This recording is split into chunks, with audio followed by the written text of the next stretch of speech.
Have you ever clicked on a link like "What does your favorite animal say about you?" wondering what your love of hedgehogs reveals about your psyche? Or filled out a personality assessment to gain new understanding into whether you're an introverted or extroverted type?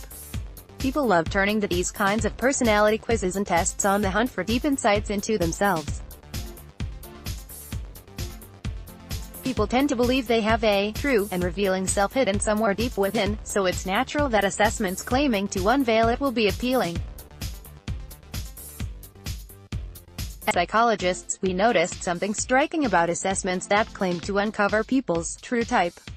Many of the questions are poorly constructed, their wording can be ambiguous, and they often contain forced choices between options that are not opposites.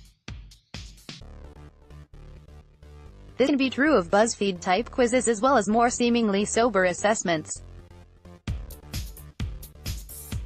On the other hand, assessments created by trained personality psychologists use questions that are more straightforward to interpret. The most notable example is probably the well-respected Big Five inventory.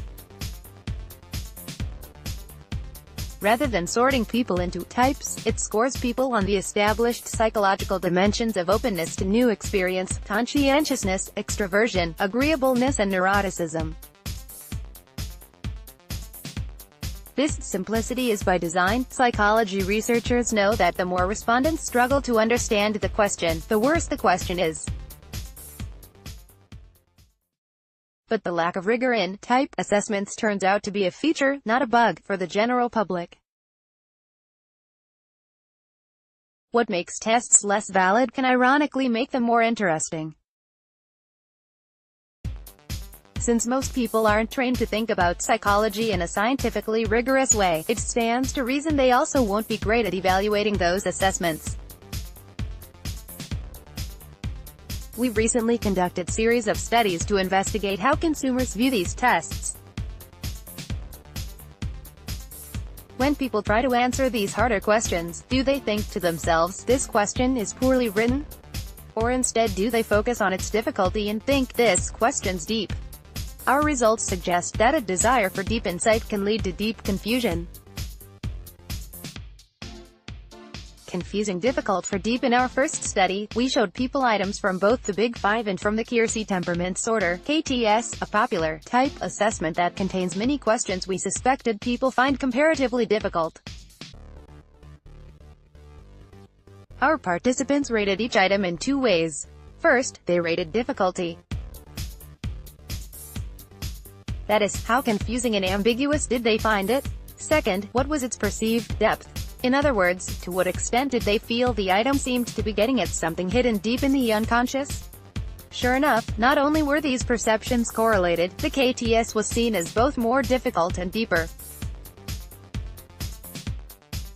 In follow-up studies, we experimentally manipulated difficulty. In one study, we modified Big Five items to make them harder to answer like the KTS items, and again we found that participants rated the more difficult versions as deeper. We also noticed that some personality assessments seem to derive their intrigue from having seemingly nothing to do with personality at all. Take one BuzzFeed quiz, for example, that asks about which colors people associate with abstract concepts like letters and days of the week, and then outputs the true age of your soul. Even if people trust BuzzFeed more for entertainment than psychological truths, perhaps they are actually on board with the idea that these difficult, abstract decisions do reveal some deep insights. In fact, that is the entire idea behind classically problematic measures such as the Rorschach or ink blot test. In two studies inspired by that BuzzFeed quiz, we found exactly that. We gave people items from purported personality assessment checklists. In one study, we assigned half the participants to the difficult condition, wherein the assessment items required them to choose which of two colors they associated with abstract concepts, like the letter M. In the easier condition, respondents were still required to rate colors on how much they associated them with those abstract concepts, but they more simply rated one color at a time instead of choosing between two. Again, participants rated the difficult version as deeper. Seemingly, the sillier the assessment, the better people think it can read the hidden self.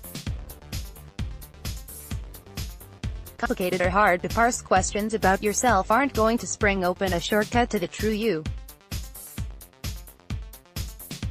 Bazaar/Shuttershock.com. Intuition may steer you wrong. One of the implications of this research is that people are going to have a hard time leaving behind the bad ideas baked into popular yet unscientific personality assessments.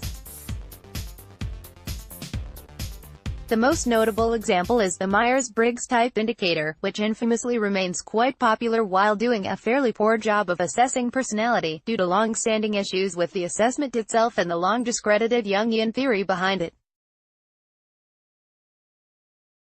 Our findings suggest that Myers-Briggs-like assessments that have largely been debunked by experts might persist, in part because their formats overlap quite well with people's intuitions about what will best access the true self. People's intuitions do them no favors here. Intuitions often undermine scientific thinking on topics like physics and biology. Psychology is no different. People arbitrarily divide parts of themselves into true and superficial components and seem all too willing to believe in tests that claim to definitively make those distinctions. But the idea of a true self doesn't really work as a scientific concept. Some people might be stuck in a self-reinforcing yet unproductive line of thought. Personality assessments can cause confusion. That confusion in turn overlaps with intuitions of how they think their deep psychology works, and then they tell themselves the confusion is profound. So intuitions about psychology might be especially pernicious. Following them too closely could lead you to know less about yourself, not more.